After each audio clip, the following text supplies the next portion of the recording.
న్యాయాధిపతులు గ్రంథం. యెహోషువ ఇశ్రాయేలు జనాంగాన్ని వాగ్దాన దేశానికి నడిపించిన తరువాత వారు ధర్మశాస్త్రాన్ని పాటిస్తూ తమ దేవుని నిబంధనకు కట్టుబడి ఉండాలని అతడు వారిని హెచ్చరించిన సంగతి గుర్తుంది కదూ. వారు ఆ విధంగా చేస్తే దేవుడు ఎలాంటివాడో ఇతర జాతుల ప్రజలకు చూపించగలుగుతారు. న్యాయాధిపతుల గ్రంథం యెహోషువ మరణంతో ప్రారంభమవుతుంది. నిజానికి ఇశ్రాయేలీయుల సంపూర్ణమైన పతనాన్ని ఇది వివరించింది. ఆ కాలంలో ఇశ్రాయేలీయుల నాయకుల వ్యవహార శైలిని బట్టి ఈ గ్రంథానికి ఈ పేరు వచ్చింది. వారికి రాజులు రాకముందు ఈ గోత్రాల ప్రజల్ని ఈ న్యాయాధిపతులు అనేవారు నడిపించారు. అలాగని ఒక కోర్టు గదిని ఊహించుకోవద్దు. వారంతా ప్రాంతీయంగా ఉన్న రాజకీయ సైనిక నాయకులు, అంటే ఒక గోత్ర నాయకుడన్నమాట. మనం ముందుగా తెలుసుకోవాల్సింది ఏమిటంటే, న్యాయాధిపతుల గ్రంథం విపరీతమైన హింసతో నిండి ఉంది. ఇశ్రాయేలీయుల నైతిక పతనం గురించి, దాని చెడ్డ నాయకత్వం గురించి, మరి ముఖ్యంగా వారు కనానీయుల కంటే ఏమాత్రం భిన్నంగా లేకపోవడం గురించి ఉన్న విషాదగాథని అది వివరిస్తున్నది. అయితే ఈ విషాదగాథ భవిష్యత్తు కొరకైన ఒక నిరీక్షణ కూడా ఇవ్వడానికి ఉద్దేశించబడింది. ఈ గ్రంథం రూపొందించిన విధానం చూస్తే అది మీకు అర్థమవుతుంది. ఇశ్రాయేలీయులు మిగిలిన కనానీయుల్ని పూర్తిగా వెళ్ళగొట్టడంలో విఫలం చెందారు అని చెప్పే సుదీర్ఘమైన పరిచయ భాగంతో ఈ గ్రంథం ప్రారంభమైంది. తరువాత చూస్తే దీనిలోని ముఖ్యమైన సమాచారం ఎక్కువగా ఇశ్రాయేలు న్యాయాధిపతుల అవినీతిని గురించి అని గ్రహిస్తాం. ఈ నాయకుల నడవడి చూస్తే అది చాలా బాగుంది, పర్వాలేదు, చెడ్డగా ఉంది, భయంకరంగా చెడిపోయింది అన్నట్టుగా ఉంది. ఇశ్రాయేలు జాతి మొత్తంగా ఏ విధంగా అవినీతిలో కూరుకుపోయిందో చివరి విభాగం భయానకంగా వివరించింది.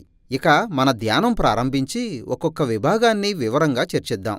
ఇశ్రాయేలు గోత్రాలు అన్నీ వాగ్దాన దేశంలో వారి వారి ప్రాంతాల్లో నివసిస్తున్నట్టు ప్రారంభ విభాగంలో చూస్తాం. యెహోషువ కొన్ని కీలకమైన కానాను పట్టణాలని ఓడించి స్వాధీనం చేసుకున్నాడు గాని ఇంకా మరికొన్ని ప్రాంతాలు వారి స్వాధీనంలో లేవు. ఆ ప్రాంతాల్లో చాలామంది కనానీయులు ఇంకా నివసిస్తున్నారు. ఇశ్రాయేలీయులు ఇంకా అక్కడి నుండి తోలివేయకుండా ఉన్న కానాను జాతుల ప్రజల వివరాలు మొదటి అధ్యాయంలో ఒక జాబితాగా ఇవ్వబడింది. అసలు కానానీయుల్ని పూర్తిగా వెళ్ళగొట్టాలి అనడానికి కారణం వాళ్ల నైతిక భ్రష్టత్వాన్ని, పసిపిల్లల్ని దేవతలకి బలిగా అర్పించే వారి పూజా విధానాలను తప్పించడానికే అన్న సత్యాన్ని మనం గుర్తుంచుకోవాలి. ఇశ్రాయేలీయులు ఒక పరిశుద్ధమైన జనాంగంగా ఉండాలని దేవుడు పిలిచాడు. అయితే అది జరగడం లేదు. ఇశ్రాయేలీయులు ఏ విధంగా కానానీయులతో కలిసిపోయి వారి సాంస్కృతిక, మత సంబంధమైన ఆచార వ్యవహారాలను తాము కూడా అలవాటు చేసుకున్నారో 2వ అధ్యాయంలో వివరంగా ఉంది. సరిగ్గా ఇక్కడే గాథ ఆగిపోయింది. దాదాపు ఒక అధ్యాయమంతా ముందు ముందు ఈ గ్రంథంలో జరగబోయే గాథంతటి పెద్ద చిత్రాన్ని రచయిత మన ముందుంచాడు. ఇశ్రాయేలు చరిత్రలోని ఈ భాగం అంతా కిందకి దొర్లిపోతున్న వృత్తాకారపు చక్రాల్లాగా ఉంది అని రచయిత చెబుతున్నాడు. ఇశ్రాయేలీయులు కూడా కనానీయుల్లాగానే తయారయ్యారు. ఆ విధంగా వారు దేవునికి వ్యతిరేకంగా పాపం చేశారు. దాని ఫలితంగా కానానీయులు వారిని ఓడించి వారిని అణిచివేసేలా దేవుడు అనుమతించాడు. ఆ వెంటనే ఇశ్రాయేలీయులు తమ తప్పిదాన్ని తెలుసుకుని పశ్చాత్తాపం చెందారు. అప్పుడు దేవుడు ఒక న్యాయాధిపతిని వారిలో నుండి లేపుతాడు. అతడు శత్రువుల్ని ఓడించి కొంతకాలం శాంతి నెలకొల్పుతాడు.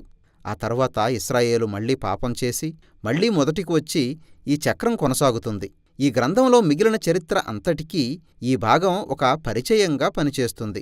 ఇక్కడ మనం చూసే 6 ప్రధాన న్యాయాధిపతుల విషయంలో ఇదే విధంగా జరగడం మనం చూస్తాం.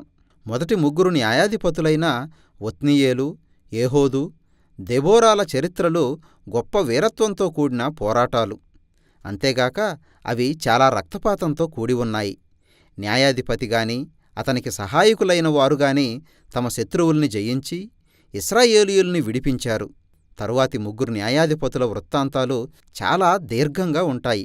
అవన్నీ అంతకంతకు మరింత క్షీణించిపోతున్న ఆ న్యాయాధిపతుల చెడు లక్షణాలపై దృష్టి నిలిపాయి. గిద్యోను బాగానే ప్రారంభించాడు. అతడు ఎంతో పిరికివాడు. అయితే అతడు క్రమంగా దేవుడు తన ద్వారా ఇశ్రాయేలీయుల్ని రక్షించగలడని నమ్మాడు. కాబట్టి అతడు కేవలం 300 మంది మనుషులతో, దివిటీలు, మట్టికుండల సహాయంతో మిద్యానీయుల పెద్ద సైన్యాన్ని జయించాడు. అయితే గిద్యోను దుడుకు స్వభావం గలవాడు. అతడు కేవలం తనకి యుద్ధంలో సహాయం చేయలేదని తన సాటి ఇశ్రాయేలీయులు కొందరిని చంపేశాడు. ఇక అక్కడ్నుండి అంతా పతనావస్థలో కొనసాగింది. అతడు తాను యుద్ధంలో పట్టుకున్న బంగారంతో ఒక విగ్రహాన్ని చేశాడు. అతని మరణం తరువాత ఇశ్రాయేలీయులంతా ఆ విగ్రహాన్ని దేవుడుగా పూజించారు. పతనం అనే ఇశ్రాయేలీయుల చక్రం మళ్లీ మొదలయింది. తరువాతి న్యాయాధిపతి యొప్తా. ఇతడు కొండల్లో అల్లరిచిల్లరగా జీవించే ఒక వ్యక్తి. ఇశ్రాయేలులో పరిస్థితి మరింత దిగజారినప్పుడు వారి పెద్దలు అతని దగ్గరికి వచ్చి సహాయం చేయమని వేడుకున్నారు. యొప్తా సమర్థుడైన నాయకుడు. అమ్మోనీయులకు వ్యతిరేకంగా అతడు చాలా యుద్ధాలు చేసి జయించాడు. కాని అతనికి ఇశ్రాయేలీయుల దేవుని గురించి సరైన అవగాహన లేదు. ఆయన్ని ఒక కనానీయుల దేవుళ్లాగానే భావించాడు. తాను యుద్ధంలో విజయం సాధిస్తే చేస్తానని ఇచ్చిన మాట చొప్పున ఎదురొచ్చిన తన కూతురుని బలిగా అర్పిస్తానని మొక్కుకున్నాడు. ఈ విచారకరమైన గాథ ఇశ్రాయేలీయులు ఎంతగా పతనమయ్యారో తెలియజేస్తున్నది. వారికి తమ దేవుని స్వభావం ఏమిటో తెలియదు. అది హత్యకి, తప్పుడు ఆరాధనకి దారితీసింది. ఇక చివరి న్యాయాధిపతి సంసోను. వీరందరిలోకి మరీ అధముడు. అతని జీవితం గొప్ప వాగ్దానంతో ప్రారంభమైంది. కాని ఇశ్రాయేలు దేవుడంటే అతనికి ఏమాత్రం గౌరవం లేదు. అతడు స్త్రీలోలుడు, హింసకుడు, పొగరుబోతు. అతడు ఫిలిష్తీయులపై చాలా ఘోరమైన యుద్ధాలు చేసి గెలిచాడు. కాని వాటికోసం తన యథార్థతని అతడు పణంగా పెట్టాడు. ఒక భయంకరమైన సామూహిక హత్యతో అతని జీవితం ముగిసింది. ఇక్కడొక చిన్న మాట, ఒక కీలకమైన అంశం ఈ గ్రంథంలోని ప్రధాన వృత్తాంతం అంతటా కనిపిస్తుంది. ప్రతి న్యాయాధిపతి జీవితంలోని కీలకమైన సమయాల్లో దేవుని ఆత్మ వారిని బలపరిచి వారి ద్వారా ఈ గొప్ప విడుదల కార్యాలు చేయించాడు. ఇలాంటి బలహీనతలు కలిగిన వ్యక్తుల్ని వాడుకోవడం ద్వారా దేవుడు వారు తీసుకున్న నిర్ణయాలన్నింటినీ సమర్థించాడని అర్థం కాదు. తన ప్రజల్ని రక్షించడం దేవుని ప్రథమ ప్రాధాన్యం. అందుకు ఆయన ఇలాంటి చెడ్డ వ్యక్తులతో పనిచేయాల్సి వచ్చినా ఆయన ఆ పనికి సిద్ధపడతాడు. ఈ భాగమంతా పరిస్థితులు ఎంతగా దిగజారిపోయాయో చూపిస్తున్నాయి. ఇక ఇశ్రాయేలీయులు ఎవరో, కనానీయులు ఎవరో వేరుచేసి చెప్పడం కష్టమైపోయింది. ఇది వారి నాయకుల విషయం. ఇక చివరి భాగంలో ఇశ్రాయేలీయులు పూర్తిగా పాతాళానికి దిగజారిపోయినట్టు కనిపిస్తారు. ఇక్కడ విషాదకరమైన 2 వృత్తాంతాలున్నాయి. వాటిని చదివితే మన హృదయాలు కుంగిపోతాయి. ఈ గ్రంథం చివరిలో 4 సార్లు కనిపించే ఈ మాటలు అక్కడి పరిస్థితికి అద్దం పడతాయి. ఆ దినములలో ఇశ్రాయేలుకు రాజులేడు. ప్రతి ఒక్కరూ తమ తమ ఇష్టానుసారముగా ప్రవర్తించుచూ వచ్చిరి. మొదటి గాథ ఒక విగ్రహానికి మందిరం నిర్మించిన మీకా అనే ఇశ్రాయేలీయుని గురించి. అయితే దాను గోత్రానికి చెందిన సైనికులు వచ్చి దానిని కూలదోశారు. ఆ క్రమంలో వారు అక్కడి సమస్తాన్ని దోచుకున్నారు.